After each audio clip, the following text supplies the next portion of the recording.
সন্ধিয়া চাহ কাপৰ লগত খাব পৰাকৈ পিঠা কেইটামান বনাইছিলোঁ আৰু ভাবিছোঁ আপোনালোকৰ লগতো ৰেচিপিটো শ্বেয়াৰ কৰোঁ। মই এয়া চুজি দি বনাইছোঁ। চুজি, গাখীৰ, ঘি আৰু নিমখ আৰু চেনি ইউজ কৰিছোঁ। এইখিনি দি পেলাই মই প্ৰায় 1 ঘণ্টামান এইখিনি গুলি ৰাখিলোঁ।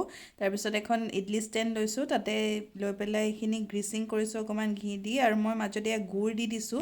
কিন্তু যদি নাৰিকল থাকে নাৰিকল দি দিলে আৰু বেছি টেষ্টি হয়। এনেকেই গোটেইখিনি মই ৰেডি কৰি ল'লোঁ। এয়া প্ৰায় 12টামান পিঠা হয় এবাৰত, বিৰাট ইজি হয় বনাবলৈ। আৰু মই এখন কুকাৰত পানী অলপ বইল কৰিব ৰাখিছিলোঁ। প্ৰায় আধা ঘণ্টামানৰ ভিতৰত এইখিনি হৈ যায়, 20 মিনিটমানতে হৈ যায় প্ৰায়।